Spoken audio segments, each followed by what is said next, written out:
ישרים ילוזו והחסידים ברינה ברינה יגילו והחסידים ברינה ברינה יגילו והחסידים ברינה ברינה יגילו והחסידים ברינה ברינה יגילו הם צדיקים. Ce soir on va un petit peu parler de quelque chose.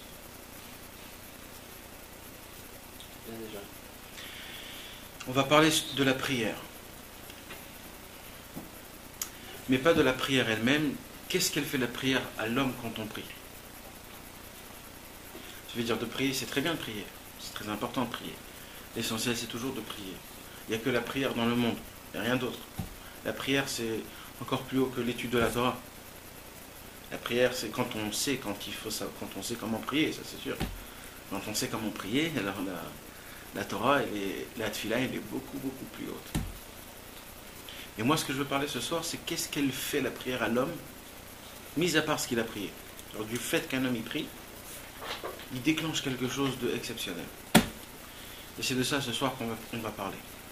Mais avant qu'on parle de ça, il faut qu'on raconte un peu quelques histoires par rapport à ça. D'abord, il faut que vous sachiez que Rabbeinu a commencé le Likutei Moharan, c'est-à-dire par rapport à quand Rabbi Nathan il a emmené toutes les Torot à Rabbeinu. Alors Rabbeinu il a parlé, il lui a dit qu'est-ce qu'il voulait faire, qu'est-ce qu'il fallait enlever.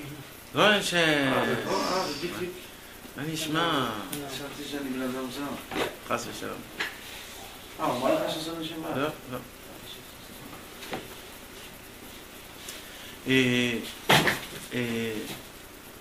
alors ce qui se passait, c'est que Rabbeinu a donné quelques petites anecdotes.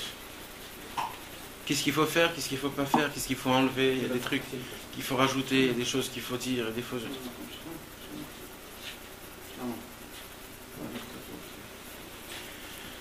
Et d'après ce que Rabbi Nathan a compris de Rabbeinu, Rabbi Nathan a compris qu'il fallait mettre la première Torah, que ce soit la première Torah, la deuxième Torah c'est la deuxième Torah, la troisième Torah c'est la troisième Torah, ainsi de suite. Et donc, Rabbi Nathan, ça veut dire, le Likutei Moharan commence à la première Torah, là, il parle de quoi? De la Torah. Et la deuxième Torah, c'est quoi? C'est la prière. Normalement, d'après ce qui est normal, d'après ce que Rabbeinu nous a enseigné, ce que Rabbeinu nous a appris, c'est normalement, tout devait commencer d'abord par la prière, et après la Torah. Non, le Likutei Moharan commence, d'abord il te dit c'est quoi la Torah. Et après il te dit c'est quoi la prière. Et encore plus de ça. Rabbeinu t'explique que des fois il y a des moments, qu'un homme y prie et sa prière n'est pas reçue. Pourquoi? Parce que sa prière manque de paroles grasses.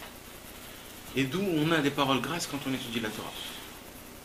Grâce à ça on a la grâce, la gratitude, la grâce. Grâce à ça, la gracieuse, des paroles gracieuses. Et d'où viennent ces paroles gracieuses? De la Torah. Donc ça veut dire on est presque dépendant de la Torah. Ok, c'est très beau, mais c'est pas exactement ce que nous on a compris. D'après ce que Rabbeinu nous a dit, il a dit priez comme vous priez. Priez tout ce que vous avez envie.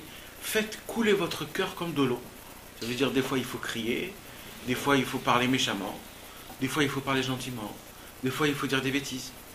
Il faut faire couler son cœur comme de l'eau. C'est-à-dire tout ce que tu as dans ton cœur. Même si c'est de l'eau qui n'est pas potable, jette-le devant Dieu. C'est ce que Dieu te demande. Et là, Rabbeinu, il te dit dans la Torah, la première Torah, il faut la grâce, pour que grâce à la grâce, tes paroles puissent être reçues dans le ciel. Donc il y a une question, pourquoi c'est fait? Alors pour ça, c'est pour ça que je voudrais, avant qu'on passe au sujet, d'essayer de rentrer un petit peu dans ce qui s'est passé il y a longtemps avec Rabbeinu et ses élèves.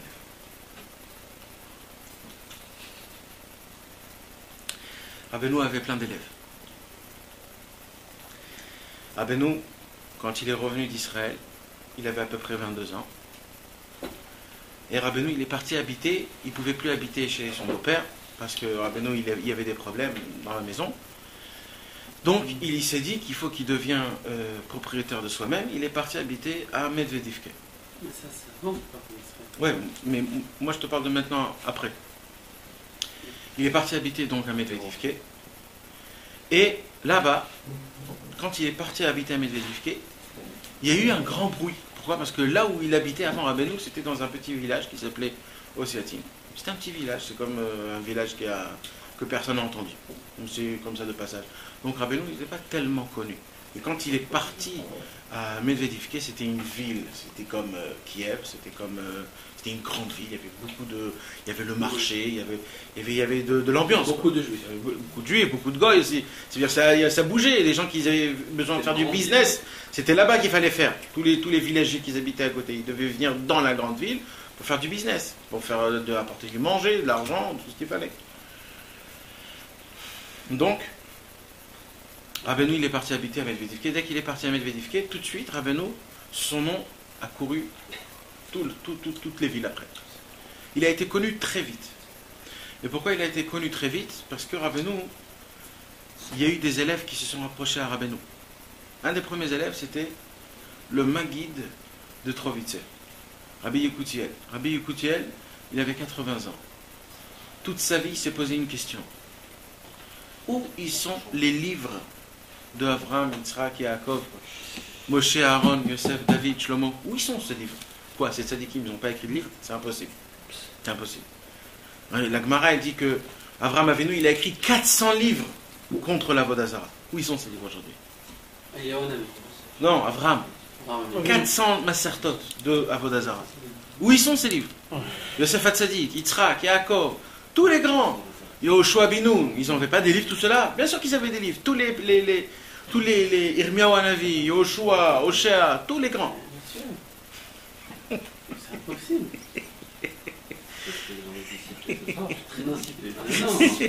Non, arrêtez. Mais non, mais Ben, c'est arrêtez. Alors, où ils étaient tous ces livres? Et ça, c'était sa question qui leur rongeait. Il leur rongeait sa question. Et il est parti chez tous les plus grands tzadikim de toutes les générations. Et il a posé cette question et personne n'a su le répondre. On parle des tzadikim qui étaient grands, puisque le Magui de Trovice avait 80 ans. Donc, si on revient en arrière, le Magui de Trovice avait déjà lu le Baal Shem Tov. Il était l'élève du Magui de Mezrich. Quand on dit l'élève du Magui de Mezrich, ça veut dire que le Magui de Trovice, son ami, c'était qui? Le Noam Elimelech, Rabbi Zusha, tous ses plus grands, c'était ses amis. C'est comme nous, quoi, des familles. Ouais, ses amis, comment ça va? Ça va, très bien. Quoi, ils ont tous étudié sur le Maguid Mezrich? Ouais, non, mais bien sûr, c'était tous des élèves du Magui. Le Maguid Mezrich, il était l'élève du Baal Shem Tov. Ouais. Et comme le Baal Shem Tov, il est parti de ce monde 12 ans avant que Rabbeinu est né, et que quand il a connu, c'était dans les environs de 22 ans, et lui, il avait 80 ans. donc c'était... Il a connu le Baal Shem Tov? Ouais, bien sûr, il a connu. Ouais. On dit qu'il a connu, il n'a pas eu le mérite d'être son élève parce qu'il était trop jeune, mais il a connu, il a vu, il était là-bas, il a reçu tout ce qu'il a reçu. Et c'était l'élève du Magui de Mezrich, ça veut dire tous les plus grands, le José de Lublin, le Gdushat Levi, tous les plus grands, les explosions de tout, c'était des amis. Et il a posé la question à tout le monde, personne n'a su répondre. Quelle question il a posée? Où sont tous les livres de tous les grands tzadikim? Ah ouais.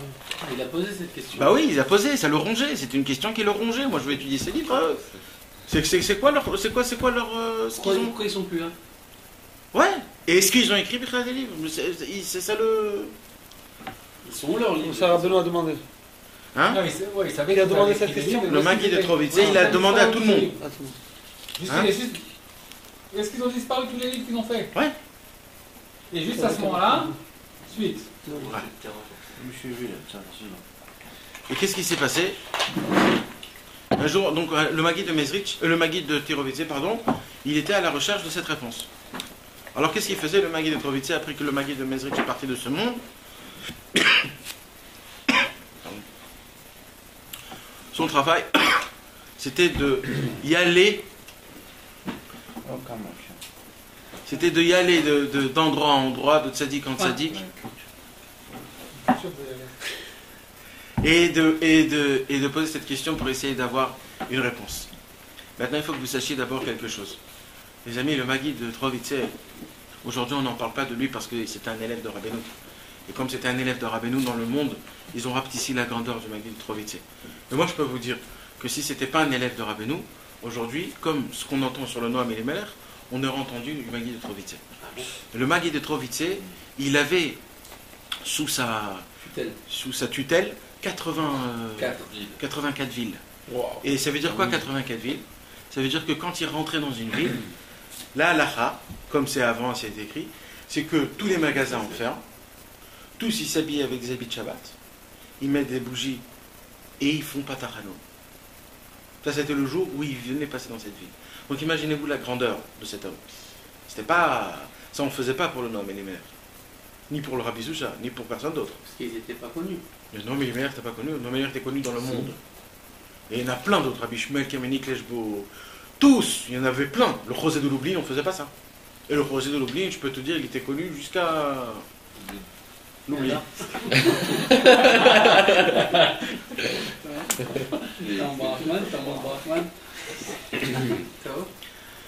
Et pourquoi il faisait ça pour lui alors? Parce que c'était un géant, c'était un grand, c'était quelqu'un de très très spécial. Et on ne connaît pas sa grandeur parce que c'est un élève de Rabbeinu, c'est ça l'histoire.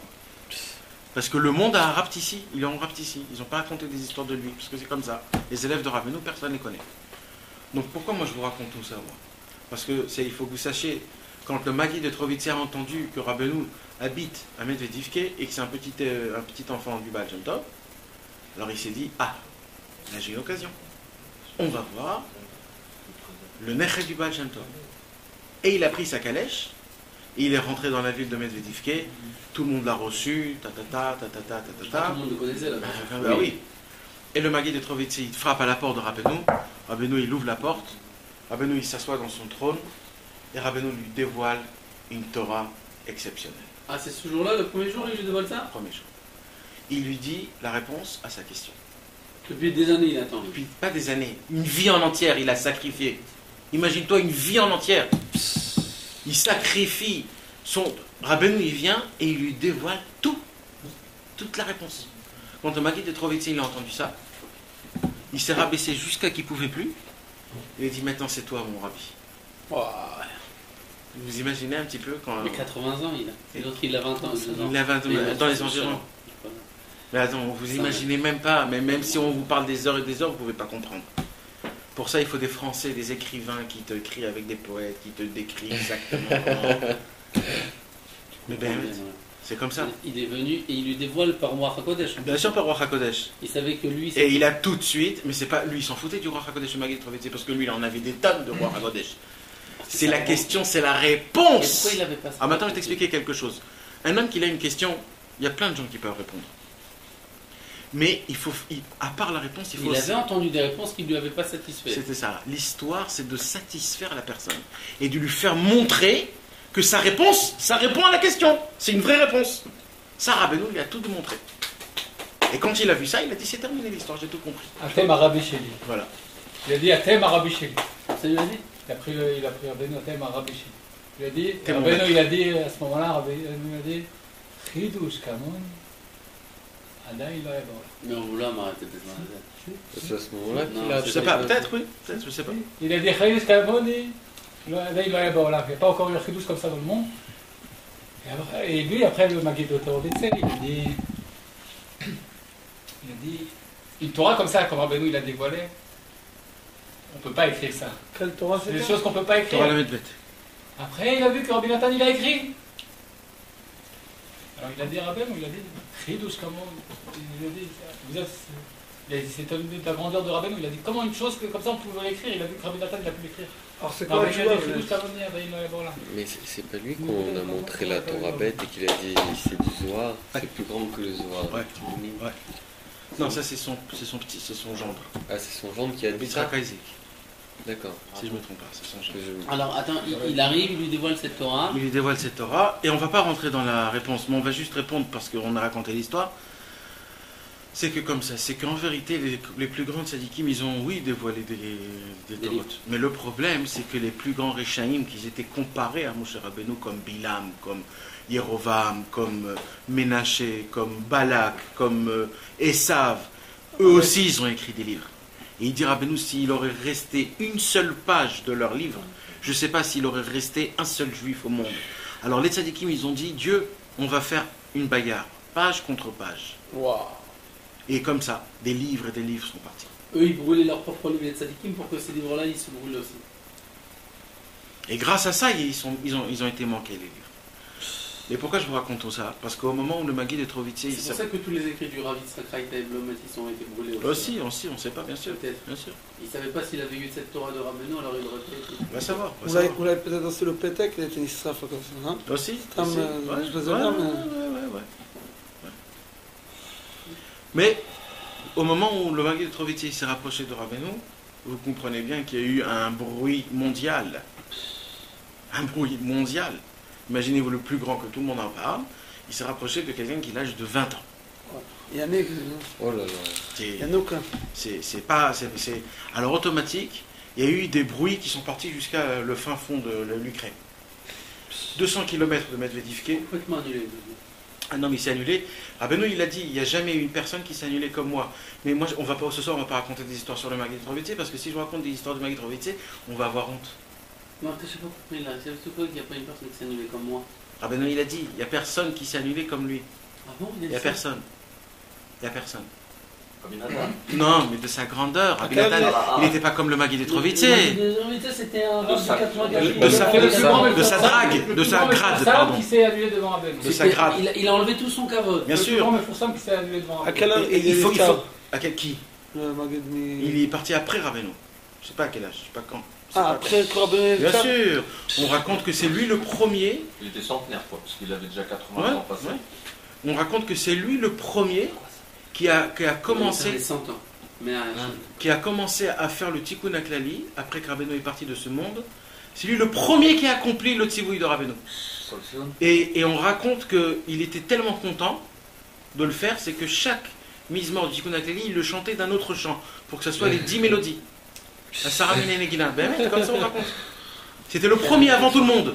Dès qu'ils ont mis, il était déjà prêt avec le Tikkun Aklali pour accomplir. c'était un vrai rebelle, il était amitié lui. Mais Yitzhak, il faut avoir des frissons quand on dit ça, mais qui on est nous? C'est quoi dire quoi Amiti? Mais nous on est quoi nous? Mais bien sûr, mais jamais au monde on pourrait savoir c'est qui ces grandes personnes. C'est pour ça que Rabbeinu il a dit que le Mashiach racontera vos histoires à vous. Ah bon? Parce que personne au monde peut comprendre. Que le Mashiach il peut comprendre. Et c'est le Mashiach qui va nous décréter, il va nous expliquer qu'est-ce qui s'est passé avec ce tzaddik. Parce qu'on peut en parler des années et des millénaires, tu peux pas comprendre c'est quoi cette grandeur. Même matériellement. Essaye un petit peu de t'imaginer quand tu n'as rien à faire. Ben c'est un avodat Hashem. C'est une avodat Hashem. Quand tu n'as rien à faire, assis-toi dans ton balcon. Et essaye de t'imaginer Bill Gates, ou je sais pas, quelqu'un que tu connais qui est très très grand dans le monde, qui voit un nul, un as, que toute sa vie, il a essayé Einstein, toute sa vie, pour essayer de décrire la formule EMC2. Et il vient un mec de 15 ans, il dit, mais qu'est-ce que t'as foutu toi? Moi je vais te dire, moi c'est ça la formule. Et il se rabaisse, il dit, t'es mon maître, je suis rien. Tu crois que le Maguid de Trovitzé, il n'avait pas écrit de livre? Il a dit devant Rabbeinu, mais moi je suis zéro, je jette tout. Tu sais ce que c'est de jeter un livre? Une Torah. Mais bien sûr. Mais tu sais ce que ça veut dire de jeter la Torah? Avant c'était... C'est pas comme ça, comme aujourd'hui on écrit des livres, chacun 2 francs 50, il a des livres. C'était pas ça. C'était des Torahs du ciel. Il recevait des visions du ciel. Alors il prend, il dit ces visions, ils ne sont rien comparables à Rabbeinu. C'est ça, des grandeurs de grands tzaddik que tu ne peux pas t'imaginer. C'est pour ça qu'on peut en parler des heures. Il dit que c'est marqué qu'il avait écrit. Bien sûr. Qu'est-ce que tu crois? Maguid de terroriste, il a écrit des livres. Il n'y a pas que lui, il y a tous les élèves de Rabbeinu qui ont écrit des livres. Tous, qu'est-ce que tu crois? Rabbi Aaron, le Rav de Breslev. Il a brûlé tout contre Rabbi Nathan. Rabbi Shimon aussi, mais il n'y a pas que lui. Il y a Rabbi Aaron, le Rav de Breslev, il a écrit un pirouche sur toutes les Mishnayot, d'après la Chassidoute. Et alors, elles sont... Et dès qu'il s'est arrivé, dès qu'il a vu Rabbeinu, il a tout jeté. Tout le chasse Mishnah. D'après la Chassidoute, il a fait montrer la Chassidoute du Baal Shem Tov dans chaque Mishnah, du chasse Mishnah. Il a tout jeté parce que devant Rabbeinu, il n'y a rien. Rabbi Shmuel Isaac, il avait écrit un livre de Torah qu'il entendait des malachim. À part les visions, des malachim qu'il entendait.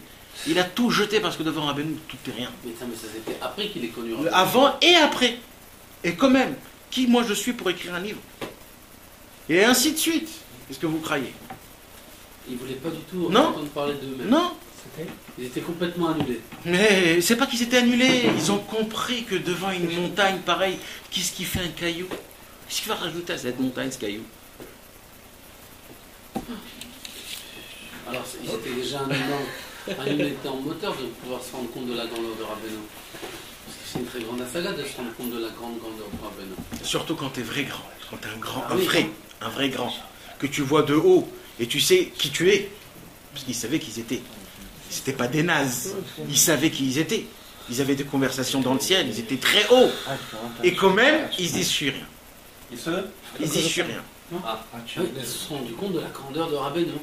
Impressionnant, c'est de jeter sa propre Torah devant la Torah de Rabbeinu. Mais la Torah, sa propre Torah, c'est un bébé. Hein. C'est ton bébé. C'est tes enfants. Ta propre Torah, c'est tes enfants. Kaverot, tu dis je m'en...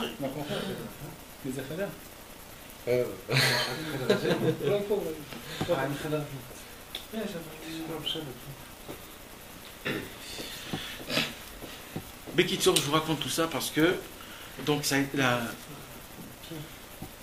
c'est qu'est-ce qui s'est passé là, ça a été entendu très loin, et quand ça a été entendu très loin, à 200 km de Medvedivke, il y avait une petite ville. Dans cette petite ville, c'était une ville qui s'appelait Dashiv, et dans la ville de Dashiv, il y avait deux grands tzadikim énormes, que ces deux grands tzadikim énormes avaient plein d'élèves. Et des élèves que chacun de ces élèves-là, c'était pas des élèves d'aujourd'hui, c'était des élèves tzadikim. D'accord ? C'est-à-dire 200 bombes atomiques. C'était pas des petits riquis. Les élèves d'aujourd'hui. Non, pas du tout. Pas du tout. Mais c'est même pas des élèves aujourd'hui. C'est encombre, ils m'encombrent. C'était 200 tzadikim. T'en apportes un ici, il te brûle la maison sans qu'il fait en faisant un hapchi. Ah bon, quand même. Ouais. Et c'est pas pour rigoler, hein, parce que c'est vrai Bémet, on dit que c'est Bémet comme ça. C'est vrai, Nathan? N'importe quel des élèves à l'époque. Ouais. Si Rabbi Shmuel Isaac, quand il priait une tfilat moussaf, il brûlait ses habits qu'il était sur lui. Et quand tu dis brûler, c'est vraiment brûler? Brûler, ça veut dire noir. Ça veut dire que quand il a fait comme ça, ils se sont émiettés. Mais non, arrête. Si Yitzhak. Je l'ai relu aujourd'hui pour voir ça encore une fois. Aujourd'hui, un instant. C'est pas un machal, c'est pas Non, Yitzhak, émietté. Ça veut dire qu'ils ont vu qu'il n'aura plus d'habits, il va être nu. Dans une choule où on n'est pas nu. Alors ils sont partis vite à lui donner des habits pour pas qu'il soit nu. Il brûlait, monsieur. Il brûlait.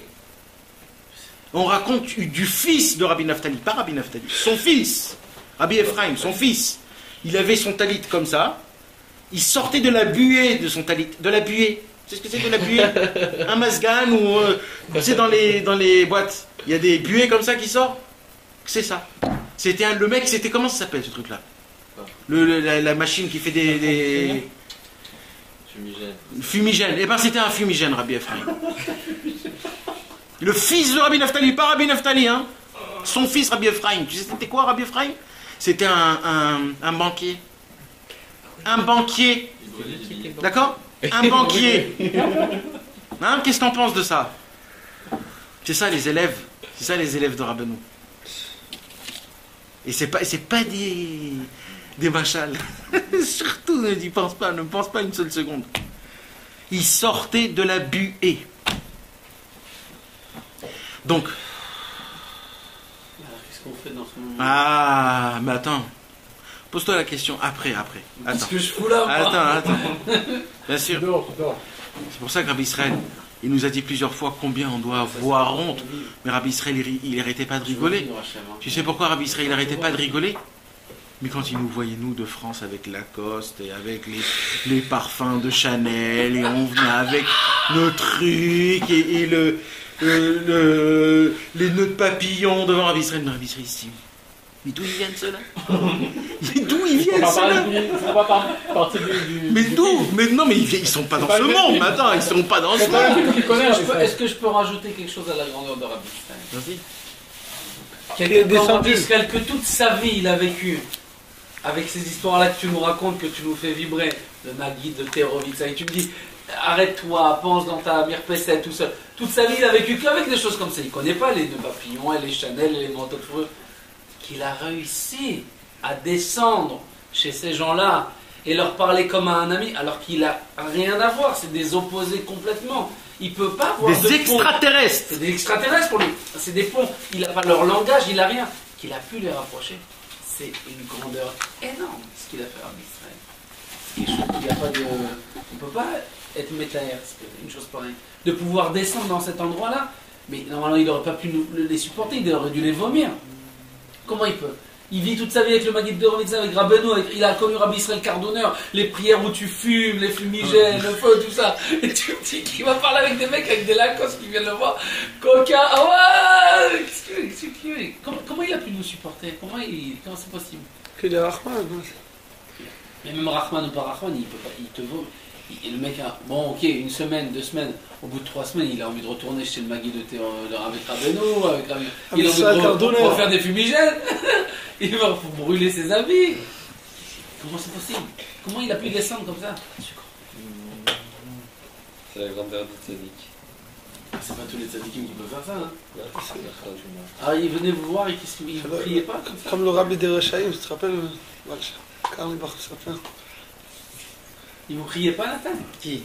Rabbi Israël, il dit pas que vous supporter. Mais bien sûr, il a dit vous puez. Ah, il a dit ça. Vous puez, je peux pas. Un jour quelqu'un il était assis à côté de lui, Rabbi Israël, et il le parlait, le mec, Rabbi Israël il faisait comme ça. Je te promets, une demi-heure, le mec il était comme ça, jusqu'à qu'il avait tellement. Il était honteux, il est parti tout seul. Il faisait comme ça. Oh. C'est vrai? Oui. Mais bien sûr. Oh, Mais Kitio, on revient dans notre. On revient dans notre séjour. Mon Dieu, qu'est-ce qu'on va devenir? Mes amis, là on commence notre vrai cours parce que c'est là où tout ça c'était juste pour qu'on puisse rentrer dans l'histoire. Donc l'histoire, ça veut dire ça a été reconnu comme quoi un très grand géant. Donc il y avait une ville qui était très très loin, 200 km, où là-bas c'était la ville de Dashiv. La ville de Dashiv, il y avait 2 grands tzadikim énormes. Donc pour que vous puissiez un petit peu comprendre de qui on parle. Le Baal Shem Tov, c'était un grand tzaddik. Oui. Le Baal Shem Tov, il avait un ami. Vous connaissez, vous, des amis? Nous, on connaît les élèves du Baal Shem Tov.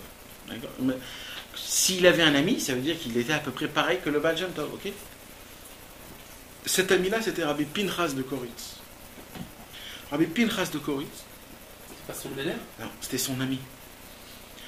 Rabbeinu, il est parti même dire un jour que Rabbi Pinchas de Koritz, il y avait un temps où il était le seul tzaddik de la génération. Imaginez. L'élève de Rabbi Pinchas de Koritz. Il dit comme ça? Ouais. L'élève de Rabbi Pinchas de Koritz, c'est comme si tu dis l'élève du Baal Shem Tov. C'était qui? Non, de Rabbi Pinchas de Koritz, c'est pas du Baal Shem Tov, c'était Rabbi Yudel. Rabbi Yudel? Ouais. Michel Anou. Rabbi Yudel, c'est l'élève de Rabbi Pinchas de Koritz? Rabbi Pinchas de Koritz, il avait plein d'élèves. Et un de ses élèves, c'était Rabbi Yudel. Rabbi Yudel, il a pris un kivun, c'est-à-dire, Rabbi Pinchas de Koritz, il a dit, toi tu vas aller dans la Russie, toi tu vas aller dans l'Ukraine, toi tu vas aller en Hongrie, toi tu vas aller en Pologne. Il a envoyé ses élèves. Et Rabbi Yudel, il a pris l'Ukraine. Rabbi Yudel, c'est comme si tu dis, c'est le Magui de Mezrich, par rapport au Baal Shem Tov. D'accord? Et Rabbi Yudel, il était tellement grand, il était complètement pas dans ce monde-ci. Donc il y avait un deuxième, c'était son Chavruta de Rabbi Yudel, c'était Rabbi Shmuel Isaac. Et Rabbi Shmuel Isaac et Rabbi Yudel, eux deux, ils avaient une keila, ils avaient quelque chose de énorme, plein d'élèves. Et maintenant c'était des tzadikim de niveau où pour eux, de voir Elion-Navi, c'était comme s'ils voyaient leur femme tous les jours. C'était normal pour eux. Elion-Navi, ils en parlaient, ils disaient va là-bas, va à droite, à gauche. Bon shalom bayit. Maintenant, Rabbi Yudel et Rabbi Shmuel Isaac, ils sont vite partis, ils ont entendu ça, ils sont partis voir Rabbeinu. Maintenant, je vous rappelle qu'il y a 200 km de mètres vidifiés à Dashiv. Tellement qu'ils étaient pauvres, Rabbi Yudel et Rabbi Shmuel Isaac, ils sont partis à pied. 200 km ils ont fait à pied. Il n'y avait pas de route avant. Et c'était dans le Chorev, c'était dans l'hiver. Dans l'hiver avant. Vous êtes un jour parti à Toubishvat, à Ouman, il fait moins 20. Avec le vent, il fait moins 40, moins 50 quand il y a du vent qui souffle. Avec tous les élèves qu'ils avaient, ils ne pouvaient pas se payer des siens. Non. Ils étaient tellement en languissement, tellement ils ont dit on n'a pas le temps de... C'était la première fois c'était pour la première fois. C'était pour la première fois. Mais après, ça s'est passé plusieurs fois après. Ils sont partis plusieurs fois jusqu'à qu'ils n'en pouvaient plus. Ils ont dit alors on va déménager tous à Breslev. Ils ont tous déménagé à Breslev. Mais avant, pendant ce temps-là, ils allaient comme ça.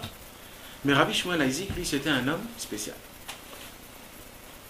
Et ce soir, on va un petit peu parler de lui pour comprendre la deuxième Torah du Likutei Moharan, qu'on va parler de la prière. Qu'est-ce qu'elle fait la prière à un homme? Rabbi Shmuel Isaac, c'était un homme qui était très dur avec soi-même. Rabbeinu, il a appelé à Rabbi Shmuel Isaac l'épine la pointe de l'épée. La pointe d'épée, c'est quoi? Tu touches, tu te coupes. D'accord? Une épine d'épée, tu joues pas avec. D'accord? Encore la lame, encore on peut s'arranger quand tu fais comme ça. Mais l'épine, ça coupe. Rabbi Shmuel Isaac, il se conduisait à la pointe de l'épée. Rabbeinu, il a conduit Rabbi Shmuel Isaac à la pointe de l'épée. Et c'est pour cela que Rabbeinu, il a vu tout de suite sa Neshama. Il a dit, lui, c'est quelque chose d'autre. C'est pas Rabbi Nathan.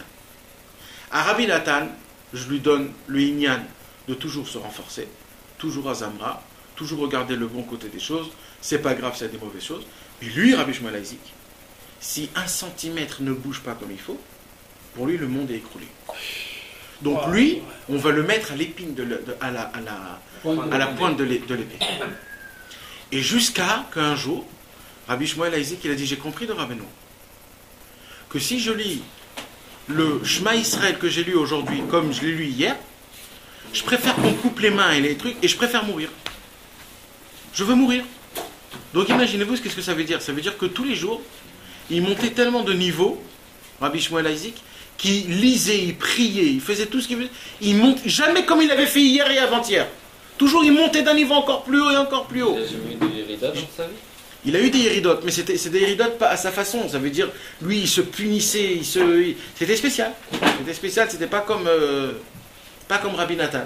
Rabbi Nathan, il disait comme ça, si tu as mal prié Yom Kippour, tu prieras bien le lendemain. Yom Kippour, c'est le plus grand, c'est le jour du pardon, c'est là il faut se concentrer. Rabbi Nathan dit, ça fait, t'as pas fait Yom Kippour? Il y a demain aussi, il y a une autre prière. Tu prieras demain comme il faut. Rabbi Shmuel Isaac, t'as pas fait le Kriyat Shema, tu l'as fait très bien, mais comme hier, meurs.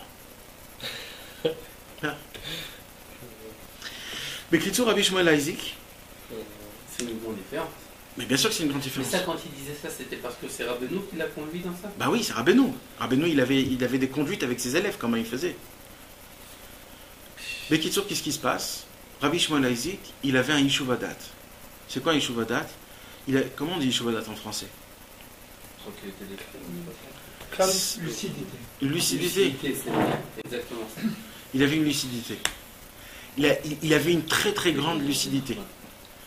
Et il avait besoin que chaque chose soit à sa place, de comprendre les choses comme il faut. Alors il a vu comment tout le monde se réveille, tout le monde va chez Rabbeinu. Et c'était une ambiance, ils étaient exposés. Et ils se sont dit, quand on va y aller à pied à chez Rabbeinu, on va passer par Tirovitse et on va prendre le Maguid avec nous. Et il va marcher avec nous à pied jusqu'à Rabbeinu. Ils étaient avec des élèves. Ah, il le connaissait au Maguid? Il était connu dans le monde. Et comme ils se sont dit, on y va chez Rabbi Nachman et que lui, il est déjà touché, il va nous encourager encore plus. Et c'était comme... Il connaissait le Maguid de Terovitsa. Comment il le connaissait? C'était normal qu'il ne connaît pas. Ah d'accord. C'était le plus grand. Et ce qui s'est passé, c'est que Rabbi Shmuel Isaac, il a fait ce qu'il devait faire, il est monté dans le ciel, et etc., etc. Et là, mes amis, il a vu une vision. Rabbi Shmuel Isaac a vu une vision. C'est quoi une vision? Avant, encore rien, il ne s'est rien passé encore. Il est dans le chemin. D'accord? Il y a une simcha énorme, c'est la sortie d'Égypte. Imaginez-vous la sortie d'Égypte. Vous êtes un petit peu, des fois, imaginez la sortie d'Égypte, c'est important, c'est une mitzvah. Comment il y avait des centaines de milliards de personnes avec leurs de milliers, les troupeaux, les canards, c'était comme ça. Eux, ils sont venus avec leurs trucs. Beaucoup de gens. Qu'est-ce qui s'est passé? Rabbi Shmuel Isaac, il voit dans une vision qu'il est dans une forêt. Et il est dans une forêt qui est très très... beaucoup d'arbres, qui est très épaisse, très rosailleuse. Et il marche là-bas et il trouve ni l'entrée ni la sortie. Écoutez bien, hein, c'est important d'écouter ça. Et d'un coup, il voit un homme très grand, très fort, un homme guerrier, il a sur lui plein d'épées. Plein d'épées. Et cet homme, c'était un homme guerrier qui faisait très peur. Alors Rabbi Shmuel Aizik, il le regarde, et cet homme-là lui parle très gentiment. Et il était étonné, comment cet homme-là il me parle gentiment, c'est un homme de guerre. Les gens de guerre, ils sont vulgaires, ils sont grossiers. Alors il lui a dit, cet homme-là lui dit, tu veux que je t'amène quelque part, dans une maison, parce que là tu es dehors. Alors il a dit oui, il lui a pris par la main, et il l'a emmené dans un endroit. Il lui ouvre un grand palais. Dans le grand palais, qu'est-ce qu'il voit? Il rentre dans un palais il voit une chambre remplie d'épées, d'arcs, remplie d'armes de guerre. Mais il voit que cet homme-là, il avait des épées qui étaient beaucoup plus grandes. Ça veut dire, les épées que cet homme-là, il avait, c'était des épées qui étaient grandes et comme il faut. Et les épées qu'il y avait juste à côté, c'était des petites épées. Alors il lui dit comme ça, cet homme-là, il lui dit, tu sais, tu peux prendre toutes les épées que tu veux, mais s'ils ne sont pas lissés, s'ils ne sont pas aiguisés, ça ne sert à rien les épées. Alors prends des épées, et je vais te faire montrer c'est qui l'aiguiseur. Mais il y a un problème. Prends les épées et quoi? Et je vais te faire montrer c'est qui va les aiguiser. Les Khaded. Il a dit, mais il y a un problème, hein. Si tu prends, on va savoir s'il va t'ouvrir la porte. Et s'il t'ouvre la porte, peut-être qu'il ne va pas te les aiguiser. C'est ton choix. Alors Rabbi Shmuel Aizik, il a dit, je vais en prendre. Il en prend. Et dès qu'il commence à sortir pour aller chez l'aiguiseur, qu'est-ce qui se passe? Il y a un brouillard qui était énorme, qui lui cachait la vue. Et il s'est complètement perdu. Il ne savait plus quoi faire. Et d'un coup, il revient à soi-même. Sur le réveil. Ouais, c'était pas un rêve, c'était une vision. Ah, d'accord. Mais il se revient à soi-même. Bon. Rabbi Shmuel Aizik, il commence à se rapprocher avec tout le monde. Tout le monde rentre chez Rabbeinu. Rabbi Shmuel Aizik ne pouvait pas rentrer tout de suite chez Rabbeinu. Le lendemain, il rentre chez Rabbeinu. Il frappe à la porte. Et Rabbeinu n'ouvre pas la porte. Il frappe la porte. Rabbeinu n'ouvre pas la porte. Il commence à se rappeler de sa vision. Peut-être tu vas aller chez l'aiguiseur et la porte sera fermée. Alors là, il commence à pleurer, Rabbi Shmuel Aizik. Il a dit, moi, je ne bouge pas d'ici, moi. Jusqu'à qu'il m'ouvre la porte, je ne bouge pas. Il commence à crier, à hurler. Rabbeinu, ouvre-moi la porte. Alors Rabbeinu lui ouvre la porte. Il lui dit, mais on t'avait déjà dit que des fois, l'aiguiseur ne te laisse la porte fermée. Mais comme tu as pleuré, il y a écrit que les pleurs, ça ouvre toutes les portes. Donc je t'ai ouvert la porte. Mais maintenant, peut-être, je ne vais pas te les aiguiser, tes épées. Comme ça, il lui dit, Rabbeinu. Alors là, il tombe par terre, Rabbi Shmuel Aizik. Mais ça, c'était la première fois. La première fois. Il n'a encore jamais vu. Certains, bien sûr. C'était pas la deuxième fois? Non, la première fois. Et là, il était complètement bouche bée. Après, la première fois qu'ils sont partis avec Rabbi Yehuda. Ouais. Et là, il ne savait pas quoi faire. Alors, il est tombé, il a embrassé les pieds de Rabbeinu avec des larmes. Il ne voulait plus le lâcher. Jusqu'à qu'il l'a laissé. Shabbat est tout de suite rentré. Quand Shabbat est rentré, Rabbeinu dévoile la deuxième Torah du Likutei Moharan. Qu'en vérité, la deuxième Torah du Likutei Moharan explique toute la vision de Rabbi Shmuel Aizik. Comme quoi, une prière, c'est quoi? C'est une épée. D'accord? Maintenant, il y a un problème, c'est que l'épée, il faut qu'elle soit lamée des deux côtés. Ça coupe des deux côtés. Et il faut que ça soit aiguisé aussi. Et il faut que tu saches la manier à droite et à gauche. Et la meilleure, c'est quand tu la manies au milieu. Parce que quand tu es au milieu, tu transperces. Comment tu tues un homme? C'est en le mettant au milieu, pas en bougeant des deux côtés. Quand tu veux tuer quelqu'un, c'est tu transperces. Il dit Rabbeinu dans la Torah, quand tu veux attraper en haut dans le ciel, quand tu veux que ta prière, elle fait son effet, il faut que ta prière ne soit pas ni à droite ni à gauche. Il faut que tu la mettes dans le droit chemin. Ni à l'extrême droite, ni à l'extrême gauche. Il faut que ce soit le Hamoud HaEmtzaï, comme l'épée. Et tout ça, il avait vu Rabbi Shmuel Aizik dans sa vision. Et là, quand il a entendu ça, Rabbi Shmuel Aizik à Rabbeinu, c'est terminé l'histoire. Lui aussi. Rabbeinu, il avait une façon à ses élèves. Hein? Et Rabbeinu, il avait une façon avec ses élèves, chacun de ses élèves, comment les attraper. Chacun. Il y avait son frère, Rabbi Yechiel Rabbeinu. Son frère aussi, il y avait une façon spéciale. Comment il a rapproché. Et ainsi de suite. Tout c'est quelque chose, c'est une maseret. Rabbi Yechiel, c'était son élève aussi? Bien sûr. Il était complètement annulé. C'était son grand frère ou son petit frère? C'était son grand frère, je crois. Tu sais? Rabbi Yechiel, le frère de Rabbeinu.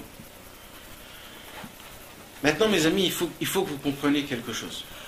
Sachez que la vision de Rabbi Shmuel Isaac, c'était une vision qui a été écrite par les élèves de Rabbeinu, et pas pour rien. Parce que Rabbeinu a voulu nous faire apprendre qu'est-ce qui se passe quand un homme est pris. Alors il faut que vous sachiez quelque chose, mes amis.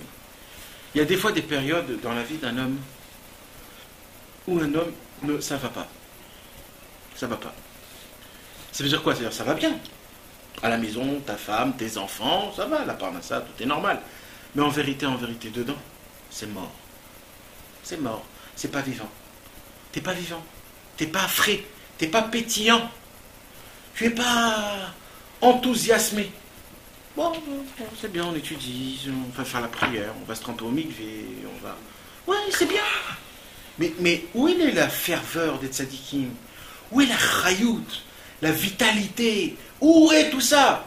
C'est pourquoi on est complètement endormi. Où c'est parti tout ça? Où c'est? Et quoi? Où on dit que dans la Torah il y a la vitalité, on dit que dans la prière il y a la vitalité, on dit que dans la tzedaka il y a la vitalité, dans chaque chose il y a la vitalité. Mais où c'est cette vitalité? Je la cherche, ça fait des années. Où c'est? Avant peut-être j'en ai reçu un petit peu au début. Mais après c'est parti complètement. Toute la vitalité elle est dans Khatsot, c'est-à-dire elle dépend de Khatsot. Alors comme on se lève par Khatsot, alors il n'y a pas de vitalité. Alors Rabbeinu il nous déclare quelque chose. Dans la deuxième Torah tout de suite. Rabbeinu nous déclare une déclaration, mes amis, que toute la vitalité d'un homme Dépend de la prière. dépend de la prière.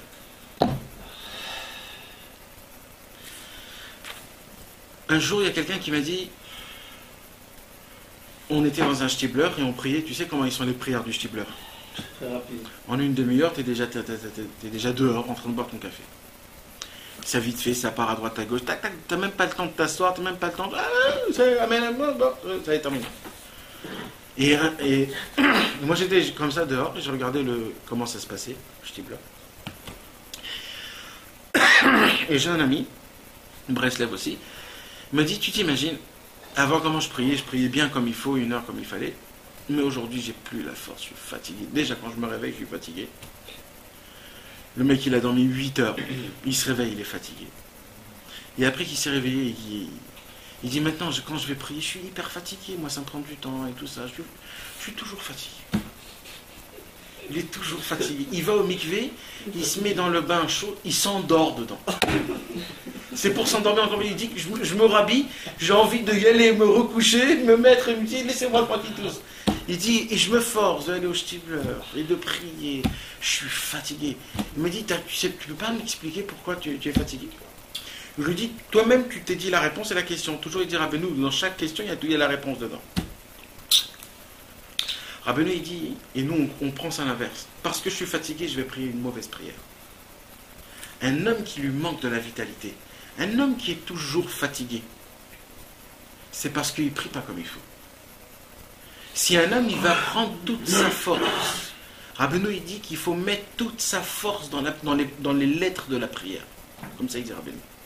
Il faut prendre les lettres de la prière, de prendre Baruch Shama, de prendre le mot Baruch, et de te dire dans ta tête, voilà, mon projet c'est Baruch Shama. Je prends le mot Baruch, je m'en fous de tout maintenant, je m'en fous de l'heure, je m'en fous de ce qui se passe après, j'oublie tout, mon projet c'est Baruch. Je vais rentrer dans cette lettre, et je vais puiser de cette lettre le maximum de vitalité que je peux. Un homme qui fait comme ça, cet homme-là, il ne peut pas dormir 2 semaines même. Parce que cet homme, il est pétillant, il est complètement, il est en ferveur. Il ne regarde pas qu'est-ce que je dois faire dans 10 minutes, que dans 2 heures j'ai mon train, dans 3 heures j'ai mon truc. Il sait qu'il a tout oublié, il n'y a plus rien maintenant devant moi, il y a la prière. Il y a une seule chose, c'est qu'il y a la prière. C'est dur, mais c'est ça l'histoire. Quand un homme il prie, il a de la vitalité. Un homme qui ne prie pas, il n'a pas de vitalité. Et un beau jour, Chas Shalom, il va venir, on va se réveiller et on va se sentir mort. On va voir le goût à rien. Malheureusement. Et le goût à rien. Entam les clones. Et tu vas te dire, mais purée, pourquoi? Mais pourquoi? Qu'est-ce qui s'est passé? Qu'est-ce que j'ai fait de mal? Pourquoi j'ai le goût de rien? Pourquoi avant c'était mieux? Eh bien, mon pote, Rabbeinu, il a dit tout mon inyan à moi. Tout. Rabbeinu a dit tout ce que moi je dis dans toutes mes pensées. Tout, c'est quoi? Une seule chose. La prière. La prière. Et quand je vous dis la prière, c'est sûr qu'il y a Tfilat Shacharit Mincha Arvit. Ça, c'est sûr. Mais il y a aussi l'Aïdvo des doutes. Il y a aussi l'écouter de Philote. Quand un homme il met toutes ses forces dans la prière, c'est quelque chose d'autre. Il faut un petit peu regarder dans les livres des Chassidim, les élèves du Baal Shem Tov, les élèves du Maggid de Mezrich, quand ils parlent de la prière, pour être un petit peu au courant, quand Rabbeinu il disait qu'il faut mettre toutes ses forces dans la prière, il faut savoir de quoi on parle. Il faut... Ilan, tu peux raconter un jour l'histoire que...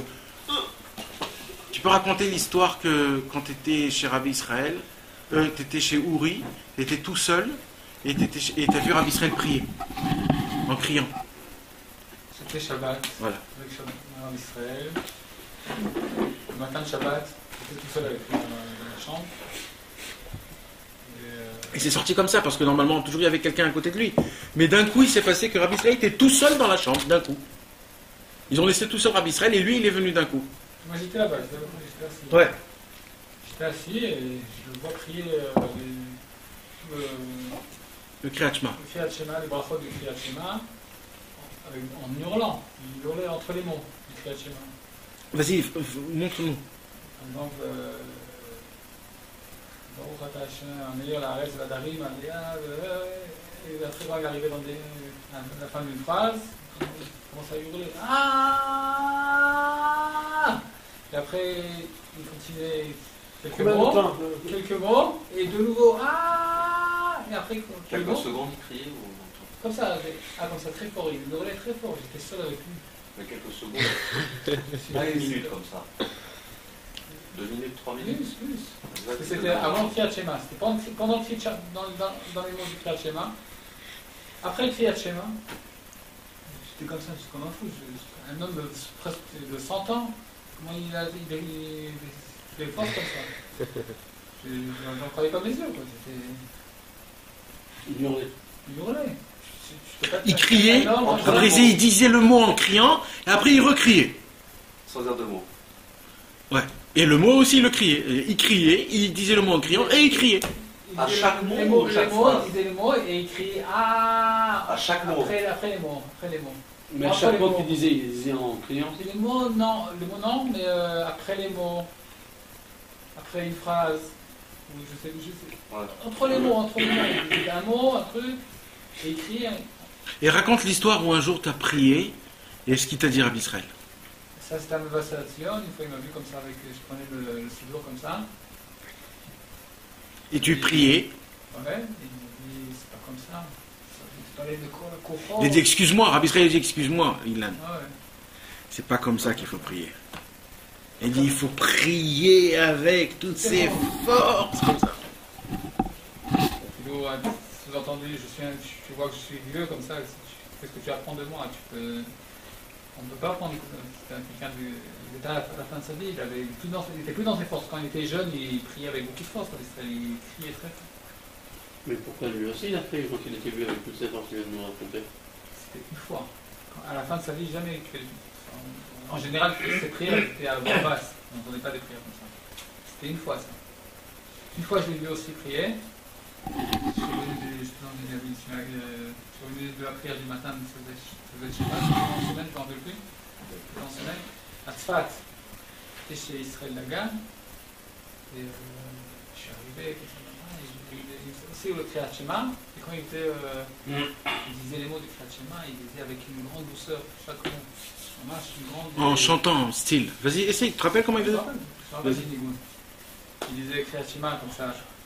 Chaque dibour de Mitzvot, après il disait Emet, Veyatzil, Venachon, Vekayam, Veyashar, Ve'ahud, Ve'nachmad, Ve'na'im, הוא תוקן, הוא מקובל, וטוב, ויפה.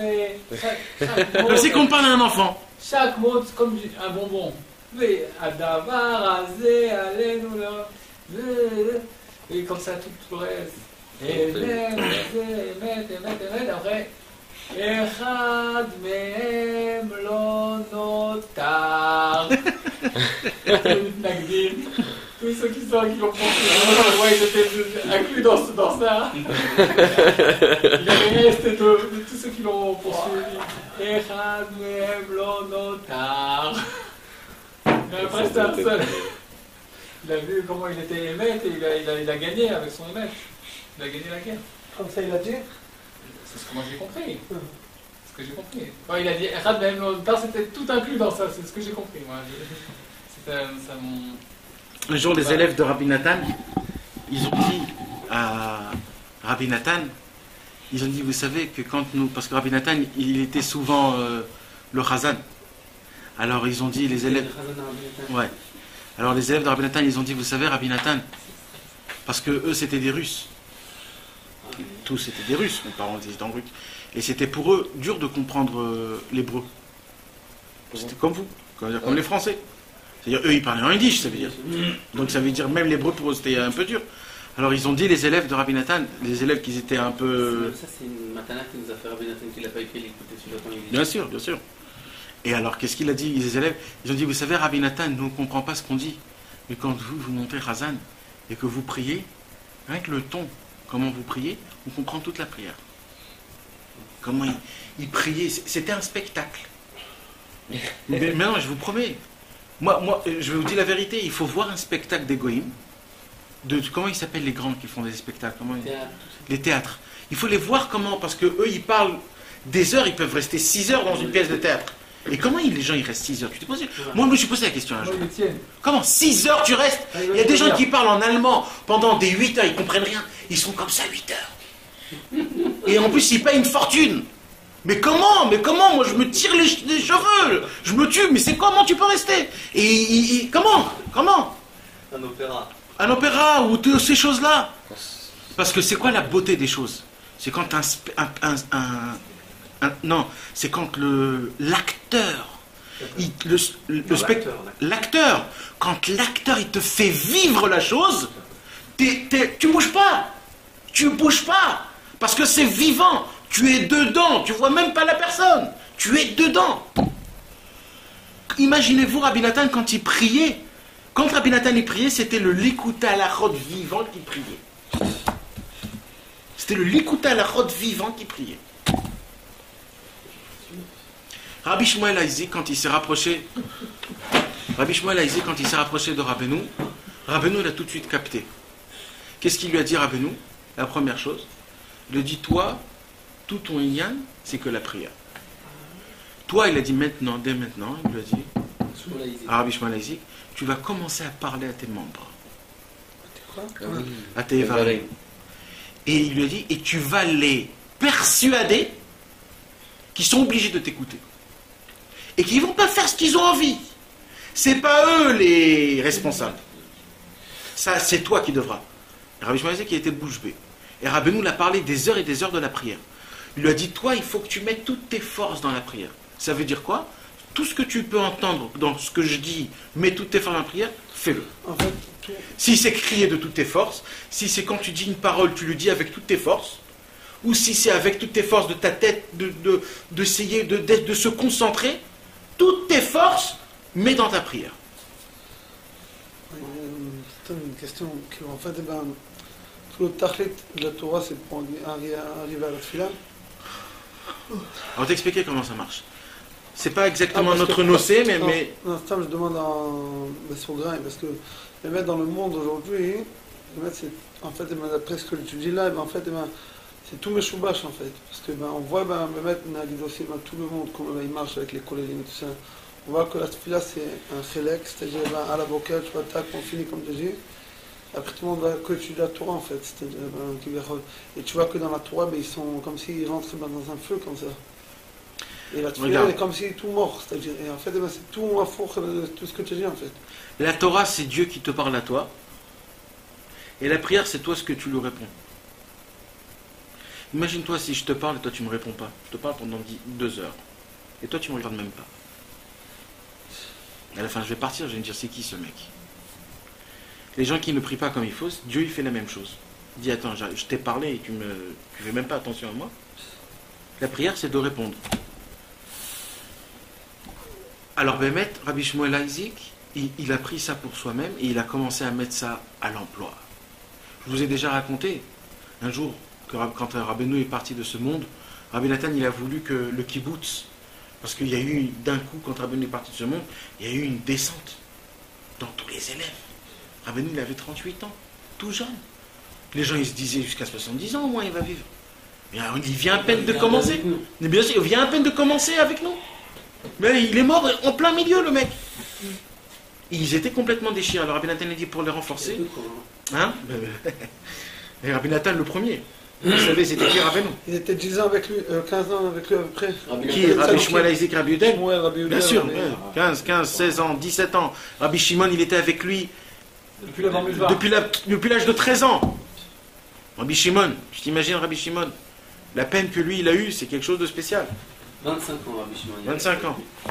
T'imagines 25 ans d'être avec Rabbeinu? 25, 26 ans. Rien que son corps, Lui, rien que c'était le son premier, corps. Rabbi Shimon. Hein? C'était le premier, pas Le vrai? premier de tous. Et ça va être le dernier aussi. Parce que même en haut, il continue à faire ce qu'il a fait en bas. Mais Rabbi Nathan, non? Rabbi Nathan, c'est quelque chose d'autre, Rabbi Nathan. Rabbi Nathan, Rabbeinu, il a dit tu seras toute ta vie avec moi. Ouais, mais c'est quelque chose d'autre. Rabbi Nathan, c'est un autre Inyan. Rabbi Naftali aussi, c'est un autre Inyan. Chacun notre. Chacun il a eu des projets exceptionnels en haut dans le ciel. Ce qui s'est passé donc, on raconte que quand Rabbi Nathan, il a vu que le Matzav, il n'était pas bien, alors il a dit, il faut qu'on fasse une Itrachut. Alors il a dit, c'est quoi le premier Rosh Hashanah? Après Rabbeinu, après Hanouka, Rabbeinu, il est parti à Sukkot. C'est quoi le premier Rosh Hashanah après qui vient? Tou Bishvat. Rosh Hashanah, la Ilanot.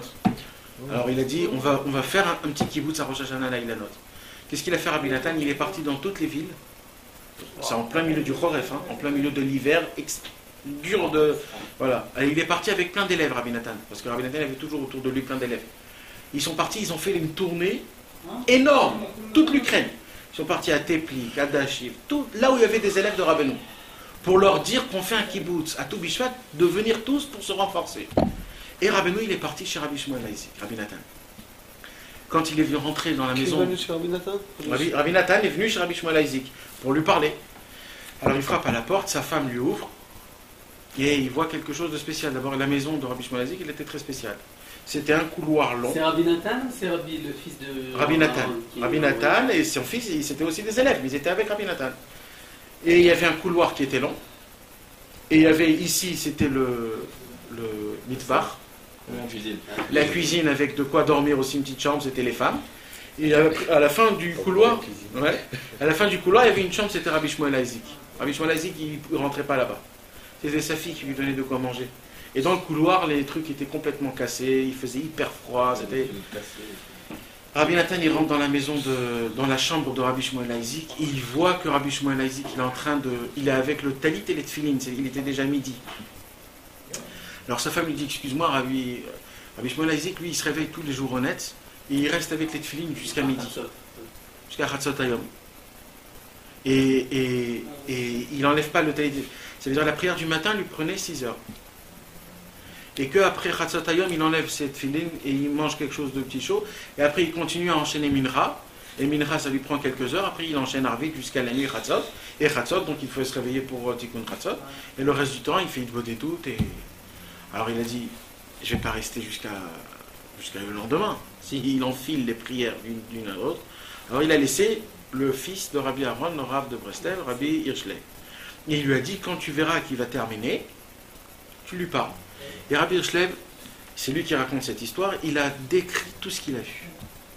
Rabbi Hirschley, il a dit, quand il faisait Ashkivenu Avinu les Shalom, il levait ses mains dans le ciel, et il faisait sortir des soupirs, des oi. Il a dit, chaque fois qu'il faisait oi, je sentais que mon corps se brisait en mille. Il a dit, dès qu'il en a fait 2-3, je pouvais plus, j'en pouvais plus. Vite, je me suis cassé. J'en pouvais plus. Il a dit, maintenant quand je me casse dehors, il fait hyper froid. Je me sauve. Il fait hyper froid, je ne peux pas supporter. Dès que je sens que je vais, comment on dit, cailler, ça veut dire geler, je retourne dans la maison de Rabbi. Mais Rabbi Shmuel Isaac, il fait des soupirs. Alors vite, je ressors. Et comme ça, il jouait toute la nuit. Et dans la Hamida, et chaque mot, et avec comment il bougeait, comment il criait, comment il faisait. Rabbi Hirschlav, il a dit, toute ma vie, je vais me rappeler de cette prière. Il a dit, et toute ma vie, à chaque fois quand je regardais ma prière, je me disais, elle est nulle. Parce que j'avais vu Rabbi Shmuel Isaac prier. Et j'ai jamais vu quelqu'un qui a prié comme Rabbi Shmuel Isaac. Vous savez ce qu'il a dit un jour, Rabbi Shmuel Isaac, mes amis? Parce qu'à la fin, au fur et à mesure qu'il parlait avec ses membres étaient annulés à lui. Alors Rabbi Shmuel Isaac, il a dit, moi je ne peux pas parler trop à mon cœur ou à ma tête. Parce qu'ils lâchent. Si je leur dis d'arrêter, ils arrêtent. Donc eux, je passe vite. Vous imaginez de quoi on parle? Rabbi Shmuel Isaac, Rabbeinu, quand il est parti, avant de partir de ce monde, Rabbeinu lui a dit, toi je te donne le tikkun des Neshamot. Tout ce que moi je faisais, les tikkunim des Neshamot, les réparations, des millénaires et des millénaires, qu'à cause de ça je suis parti de ce monde. À cause qu'il y a eu trop de Neshamot qui sont venus pour recevoir des réparations. Wow. Eh bien ça je te le donne à toi. Et tout ça c'était grâce à quoi? À une seule chose, la prière. Pourquoi? Parce que la prière te donne de la vitalité. C'est un élève extraordinaire. Oui, mais nous on a tous la possibilité d'arriver à ça. Parce que tout son lien à lui c'était la prière. Tout, il faisait bouger le monde grâce à sa prière. Tout. Il y a encore plein d'histoires sur lui, sur Rabbi Shmuel Isaac. Mais pourquoi je vous raconte tout ça? Pour vous faire montrer comment Rabbi Shmuel Isaac, il était dans un inyan. Quand il est venu chez Rabbeinu, Rabbeinu lui a dit, toi, oublie tout ce que tu as fait aujourd'hui. Maintenant, dès maintenant, tout c'est la prière. Et il a tout enlevé. Il pouvait être un Edmond. Il voyait le monde en entier, il faisait ce qu'il avait envie. Il a tout mis dans ses forces dans la prière. Chaque parole, il la disait en le vivant. Il rentrait dedans. Il ne voulait pas ressortir. Il voulait répéter ce mot. Après, il allait d'une lettre à une autre lettre, d'une parole à une autre parole, d'une phrase à une autre phrase. Il essayait de la vivre, de la ressentir, de bouger avec elle, de vivre vraiment chaque prière. Et chaque prière, pour lui, c'était un autre monde. C'était quelque chose qui montait encore et encore. Et sachez, mes amis, que quand on sent qu'il se passe une petite affaiblissement, et qu'on n'est pas bien, on sent qu'on n'est pas pétillant, on est endormi, on ne comprend pas pourquoi. C'est parce que notre prière est complètement endormie. Notre prière est complètement endormie, tout ton travail va être endormi. C'est très simple. C'est comme ça que ça marche. Un homme ne peut pas vivre une vraie avodat Hashem si sa prière, elle est comme elle est. Et mes amis, il faut pas... C'est comme ça comme Rabbi Israël a dit à Ilan. Rabbi Israël lui a dit comme ça. Il a dit, excuse-moi Ilan, c'est pas du tout comme ça qu'il faut prier. Ça veut dire quoi, mes amis? Bon, viens, on se regarde, nous, chaque matin, comment on prie. D'où on a un échour de prier comme on prie. Quelle raison? C'est quoi l'excuse, même pour nous-mêmes, qu'on a à se dire comment on prie le matin? Et même pour Idbo des doutes, même pour le l'écouter de Philot. On est des feignants. Mais c'est même pas des feignants. On est des gâtés pourris. On est des nazes. On est plus que des fainéants. Comment on appelle quelqu'un que tout l'argent que tu lui donnes, il le perd? On est dépensier. Pas ça, pas dépensier. Un fils à papa. Plus qu'un fils à papa. On est un capricieux. On veut que tout soit à côté de moi. Je veux rien bouger. Je veux juste faire ça. Mais oh, réveillez-vous! Chaque mot, mes amis, Rabbi Nathan, il dit, chaque mot, il y a une vitalité que tu as besoin de puiser d'elle. On avait fait déjà de ça un cours. Chaque mot, dans la prière de chaque matin, le Harizal, il nous dit aussi, qu'il y a une quantité de vitalité qu'on a besoin de puiser. Maintenant, comment on les puise? Quand on sent que ce mot-là, quand je le dis avec tout mon corps. Si je ne le dis pas avec tout mon corps, ce mot, il te dit, ah, tu t'en fous de moi? Avec tout mon corps, de pied tout. Ouais, de le dire vraiment. Imagine-toi, tu dis à ta femme, ouais, je t'aime. Ouais. Elle va te jeter. C'est pas comme ça qu'on parle. Et avec Akadosh Baruch Hu, tu parles comme ça? C'est pas comme ça qu'il faut parler. Il faut le dire avec tout le corps, avec tout la neshama, avec l'envie, avec les yeux qui brûlent. Ah ben lui dit, il faut prier à voix haute jusqu'à que la voix elle monte dans le cerveau et qui nettoie tout le cerveau. C'est comme ça qu'il faut prier. C'est des tonnerres. Un jour, la fille de Rabbeinu, elle était assise avec des amis. Ils étaient en train de parler. Alors, et il y avait à côté, dans la chambre, les élèves de Rabbeinu, qui étaient dans la maison de Rabbeinu, qui parlaient aussi d'Avodat Hashem. Et il y avait du temps qui est passé. Alors, les amis de la fille de Rabbeinu, ils ont dit, va voir si les hommes, ils n'ont pas fait déjà Birkat Amazon. Alors la fille de Rabbeinu, elle dit, t'inquiète pas. Les hommes de mon père, quand ils font Birkat Amazon, on les entend. Et vous savez, mes amis, avant, qu'est-ce que vous croyez? Qu'ils avaient des bourricas et des beignets avec dedans de la confiture à la fraise et du Coca-Cola. Ils avaient un peu de pain, un peu d'huile d'olive, un peu des petites choses comme ça. On raconte que chez les Breslev, le temps du Birkat Amazon, il était encore plus long que le temps qu'ils avaient mangé. Tu t'imagines de ça? Mais où on est? Mais où on est? Après on râle, on dit pourquoi Dieu me fait ça? Mais qui tu es pour ouvrir ta bouche? Mais qui on est? Des miskins. Des miskins. Des miskins. On est des gros miskins, Nathan. On n'a rien compris à notre vie. Ouais, mais il faut le savoir ça, il faut apprendre, il faut connaître comment avant les gens normaux se conduisaient. On est vraiment pitié de nous-mêmes. Normaux. C'était eux les normaux, c'est pas nous. Ne croyez pas que nous on est dans le normaux et eux c'était des extrémistes. C'est eux les normaux et c'est nous qu'on est complètement dans la faillite. Il faut se prendre en main, mes amis. Un vrai Breslev, on le reconnaissait que par sa prière. Hein.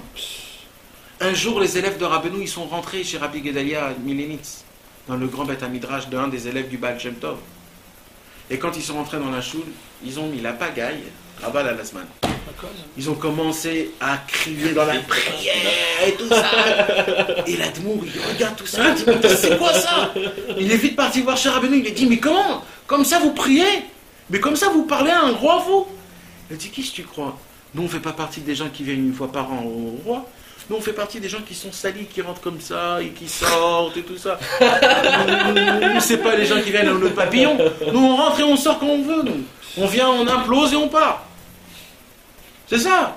Nous on vient avec Bekolot ou Brakim. La Torah a été donnée avec des voix et des tonnerres. La Torah n'a pas été donnée. Je vous donne les 10 commandements. Tu ne tueras point. Je suis d'avis pour quand on rentre chez un roi, on le fait avec respect et peur et en parlant tout doucement.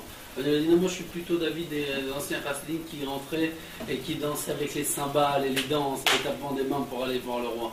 Ouais, c'est pas exactement ça, mais. Ah, pas comme ça. Non. Il a dit Rabbeinu, nous on rentre avec les. Comment on dit ça? Les habits. Non, ça. Les manteaux. Ça. Les manches. Les manches Ah, les manches. tachées. C'est-à-dire, c'est tout ce qu'il a dit Rabbeinu. On rentre dans le palais des rois avec les manches tachées. Avant, il y a 200 ans, les Roi. non, Les cols. ça. Chemise. Les chemises, ici, ça s'arrêtait pas là. Il y avait encore En plus. un truc qui sortait. Tu vois de quoi je parle? Ah oui, oui, Les- oui, oui, oui. Une sorte de voile comme ça qui sortait d'ici. Ouais, ouais. Alors toujours ça traînait dans le repas, c'était toujours sali. Alors il dit avec nous, on rentre avec les manchettes. Vous avez ça aussi? Ouais. Nous Les on rentre. juifs aussi comme Bien ça sûr, bien sûr. Nous on rentre avec les manchets tachés. C'est-à-dire nous on est des habitués dans le palais droit. C'est pour ça que nous on vient, on crie, on implose et on part. Qu'est-ce que tu as? J'aime Tu pas vois ça. ce que c'est? Tu vois ce que c'est? Ouais. Tu vois ce que c'est? Des manchettes comme ça? Comme ça, on voit pas la fleurs main. comme ça, là, C'est les marquis. des marquis, voilà, comme ça, des marquis. C'est Voilà, mes beau, amis. ça. Ce que je peux vous dire pour ce soir, c'est que il faut vraiment essayer de